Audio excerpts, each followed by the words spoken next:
to the Work Wonders podcast brought to you by Asta HR, where we simplify the human side of your business. I'm Angela. And I'm Susan. Let's dive into today's episode and find out what you've been wondering about.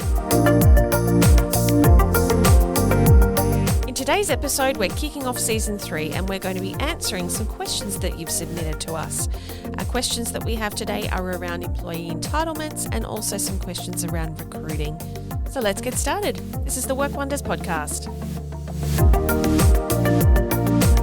So, as usual, we're going to kick off with some Q&A, frequently asked questions. Now, one that's come up for me lately, and I'm hoping you will have some insights into it, is time in lieu. Okay. So I've had a business owner ask, I've got staff who are saying they should be entitled to time in lieu. Do I have to give them time in lieu? And how does that even work? Well, as always, I'd say check your award because each award can have different conditions depending what industry you're in. But generally speaking, no, you don't have to offer time off in lieu. There are certain, boundaries within hours. So when a person might work full time, for example, they'll work up to 38 or 40 hours a week, depending on your situation. And if they work more than that, usually what applies is overtime penalty rates for doing that. Sure. So the agreement that would happen with time off is, okay, I won't pay you the overtime, but I'll give you time off in lieu of that overtime payment. So presumably you would only do that with the agreement of the employee. Absolutely. Yeah. And it should come from you as well as the employer. Like it should benefit,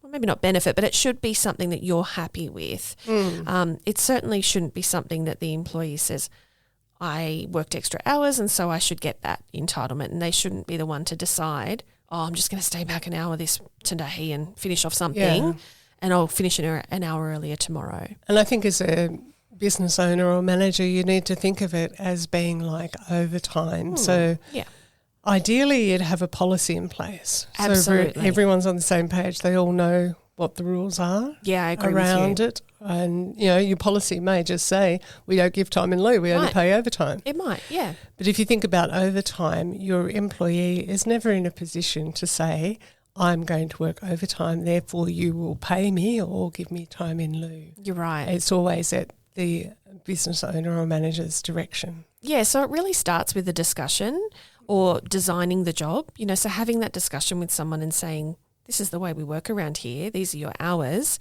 this is my expectation of you, and being upfront about what would happen and when you might require that. There might be times that you ask them to stay back and what will you do in that case, but maybe you won't, and just being very upfront about that. And as you're saying about the design of the job too, if it turns out that you have someone who's regularly doing overtime or required to do overtime, then you really probably have to go back to tours and see what's in that job that's causing that to happen. Agreed, yeah. Yeah, great. All right.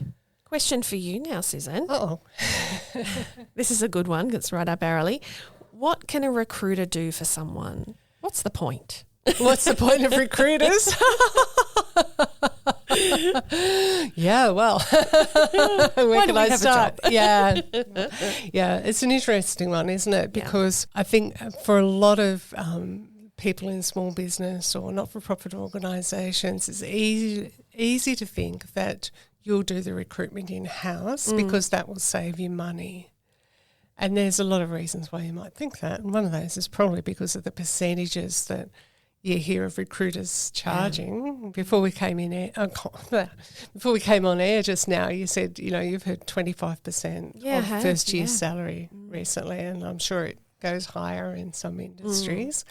And in a tight market and facing an economic downturn, that can be a lot of money. It can be. If you think of a basic salary, well, what's the word basic? That might not be the right word. Exactly. It can be. If you think of, let's say a salary of $50,000 per annum, is that at least $12,500? Yeah, that you're forking out to get that person. So in terms of using recruiters, then there's, different options obviously in the market. Asta HR provides services, so here's a disclaimer. Yes. I guess.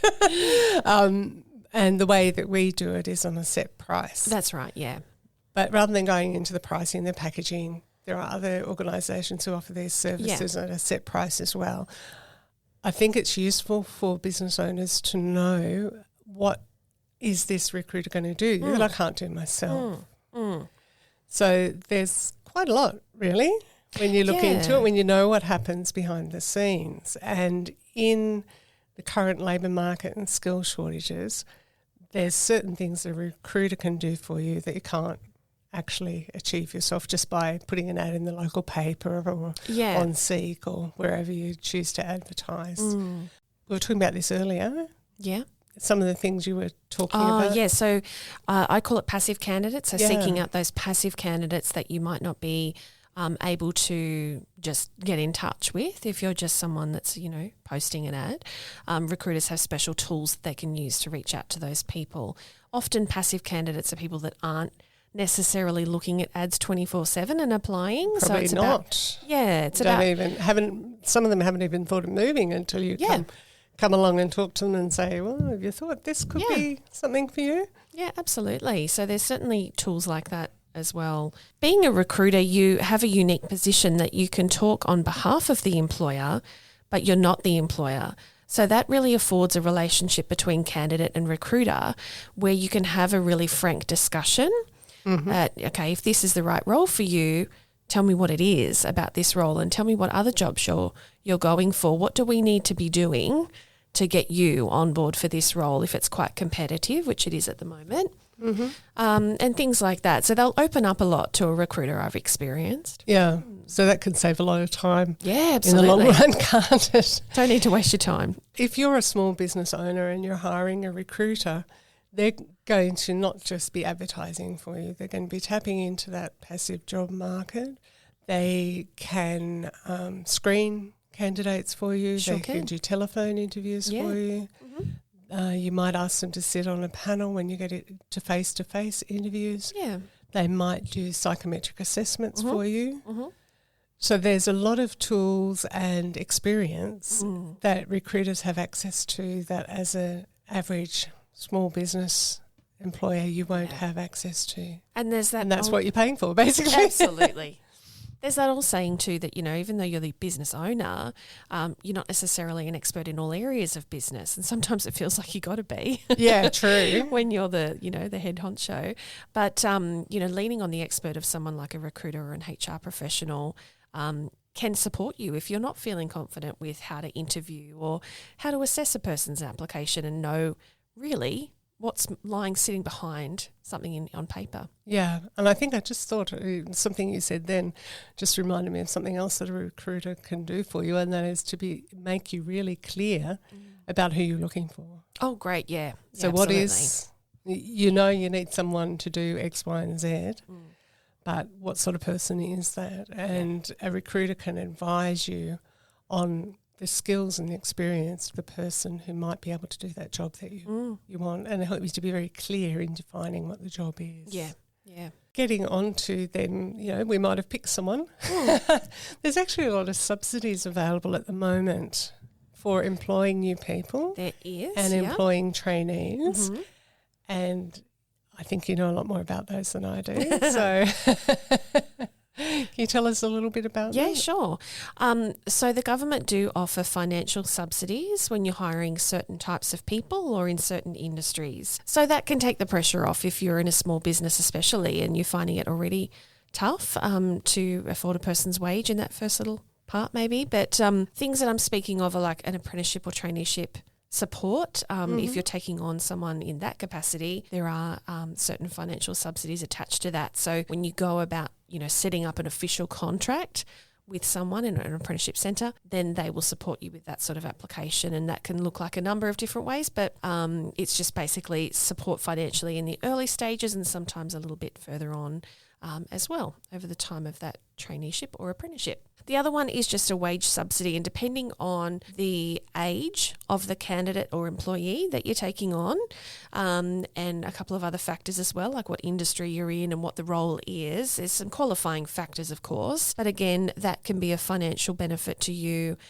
depending. There's lots of different ones, so I'm just trying not to generalise for you, but there's some generally at the beginning, you get sort of a lump sum, and then sometimes again, somewhere down the track or multiple times down the track. Okay, so that's actually really useful information if you're running a small business or not-for-profit. You really need to know where to find this information. So, Angela, you've put together a bit of a guide, haven't you? Lucky for you. Yes, we have. We have it all on one piece of paper. Well, it's more than one page. No, I've seen it. It's more than one piece But it's of one. paper. Sorry, people. One downloadable. But yeah, you're welcome to access that on our website. So go to astahr.com.au and you can download that for free. Yep. And we'll put a link in the show notes. Yeah, absolutely. Are you enjoying the Work Wonders podcast? We started it to help people just like you. If you have questions, please send them through and we'll make sure we cover them in future episodes. So we've been talking about how tight the labour market is at the moment and how hard it is to find good people. A question that I get quite a bit is, how do we attract people to us? What incentives can we be offering for them to join our organisation? There's a range of different things. I'll sort of underline everything, or put a line in the sand, I guess, by saying a lot of what's going to be attractive to an individual candidate depends on that candidate. Yes. So you may offer study leave, for example, but that might not be something that your ideal candidate would want. Maybe this again means go back to finding out what you want in your ideal candidate. So it's a bit of a circular argument. But do you have some other ideas, Angela, for things that can make a job more attractive? Yeah, I'm with you. I think it's going back to a really frank discussion with the candidate and knowing what is a motivating factor for them. Mm-hmm. So not just, I need something to do every day and I need some money, but what are they here for? You know, what's attaching them to this job specifically, not just, any job. So that's definitely an important one. But if you know that, then you're sort of armed with that info to know what's going to attract them some more. Something that I've heard of is a sign-on bonus. So if you're feeling like you've got someone who might have, let's say, 2 offers on the table and one of them's yours and you want them to hopefully choose you and not the other person, a sign-on bonus is a one-off financial payment or bonus, if you like, for taking on or accepting your offer of employment instead of somebody else's. And so that can be obviously an attracting thing for some people. And related to that, we know that some of our listeners are in regional areas. So keep in mind something like a relocation assistance. Yeah, it's a great idea. For the right candidate, it'd be worth forking out that extra money to help them get settled in your community. And sometimes it's just as simple as allowing some flexibility in their working hours or in where they work. And we're finding that a lot now, aren't we? In people, absolutely.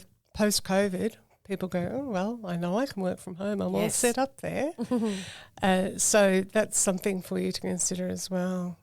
Yeah, it might be for some people, look, I need to drop the kids at school. Can I just start a little bit later or finish a bit earlier and do some hours from home? Other people, it might be, look, can I do 4 days, not 5? Yeah. That sort of thing. So again, like for what you said at the beginning, it's not the same for everybody. So understanding what that individual person might be looking for. And I think that's what we're saying really in this market. If you find someone that you want, then be willing to work around what they need. Oh, yeah. If that's the right person for you, which leads me into something else that always concerns me when we have these discussions about, how do you attract people to come and work with you? Yeah. If you've already got a workforce, you need to be particularly now doing everything you can to keep them there. Oh, gosh, yeah. That's the other half of it, isn't it? Yeah. And a very important part, it's about keeping them once you've got them and certainly the people who are already on board, which is what you're saying there. So in terms of that, I think we'd refer you to some earlier episodes where we've talked around those sort of things. Yep. And so, Susan, our last question is around new legislation that's coming up. So we have a listener saying, I keep hearing about new legislation affecting employers. Is there something I've missed? That's a good question. Well, if you're asking that now, yes, there's quite a bit that you've missed. I'm sorry to say. Since the change of government, there's been a lot, hasn't there? Quite a bit. Really been a lot. And that's going to be the core of a lot of our discussions in this season, actually. Yeah, agreed. Come to think of it. But just to give you some ideas of what's changed, let me refer to my notes. You might have heard bits and pieces in the news. So, for example, already in place now are things like you can't demand pay secrecy yes. in a contract. And I know we looked at something recently that actually had that clause in it. Yes, you're right. Yeah, so that's one thing that's already in place. And that's coming from the Secure Jobs Better Pay Yes, bill, that's is that right. Yep. Yeah, so there's a whole lot of things that come under that have to do with changing things related to job security and gender equity. So you'll notice things coming through that. So there's new protected attributes under the Fair Work Act. So no need to worry about what that means, but it just means that there's more, you can't discriminate against people for breastfeeding in the workplace, for the gender identity of their intersex status. We did an episode or two last year about We did. inclusion and diversity and discrimination. So refer back to those if you'd like more information on that. So it sounds like these things will be phasing in over time. Yeah, well, for most people they will be, but the legislation's in place and they should be happening now. There's been changes made to how bargaining happens and also to agreements. Okay. But I'm thinking that doesn't affect most of the people we know are listening. You're right. Yeah, that's more when you go up to industrial agreements and that sort of thing. So if we will come back to that probably in another episode. Then there have been what? There's quite a lot actually. You're so, right. for example, you can't advertise an ad. This is since January that actually has pay rates that wouldn't fit in with the Fair Work Act or an award. So you need to be careful about that. You know, I would. Hopefully, you would as well. We're happy for people to put pay rates in their job ads. Absolutely. That's always a good idea, I think. However, you'd want to make sure that it's in line with whatever applies in your industry. And certainly should be the case with what you're paying them too. So, that seems fair. Yeah. So since the beginning of March, there's been a positive requirement on employers to prevent sexual harassment in the workplace. So that was the human rights legislation. Yeah, so we'll be talking about that in a future episode, no doubt. And then coming up in June. Yes. Now you're taking me forward, but go ahead. There's so much. There's going to be more changes to agreement making. Yeah. And this is about agreements as you're going through the bargaining process rather than agreements that are already in existence. Okay. There's changes that are going to be extending the unpaid parental leave. So that needs to be taken into account. And also more employees are going to have access to flexible work agreements. Not surprising. Yeah, so you need to be conscious of when it's reasonable or not reasonable to allow someone to work flexibly, and no doubt we'll be covering off on that as well at some point. And then what else is in the later in the year? December is the fixed term contracts changes come in. So that will, anyone who has people who are on short term contracts, that will be ended. That's all going to change. You can't continue those on and on and on and on. Yeah, that's right. Yeah. So no doubt we'll take a closer look at that at some point during the year. One thing that wasn't on my list, which came into play 1st of February, sorry. 1st of Feb, family and domestic violence leave paid. Yes, so that was for organisations with 15 or more employees. Right. And then if you've got fewer employees, then it's the 1st of August. Yeah, so small businesses, if you've got 1 to 14, you've got a bit more time up your sleeve. You're not till the 1st of August. Yeah. And we'll be doing our next episode will be about paid family and domestic violence leave. Which, make sure you're listening because every employer needs to know about this. Yeah. So I think I could see why an employer would be going, I've heard a bit about this and that, because there seems to be something every day. And then there's all the court cases that are going through at the moment about underpayments and things like that. So you really need to be on your toes with all this stuff happening. Yeah. That's why we're here, actually. We're going to have a big year, aren't we? We are. No. But we'll be here with you trying to help you get through all this. Yeah, and we'll unpack these things as they come about. Like you said, some of those things aren't till June or July or so on, and so we'll start to unpack them in more detail in individual episodes. Yeah. So please keep sending us your questions. Yeah, please do. Because then we know what you need to know about, and that helps us. We'll bring you what you need. So we'll make the show notes for today's episode available on our website. So if you wanted to access those, go to workwonderspodcast.com.au. And if you think someone else would benefit from today's information, please feel free to share the episode with them.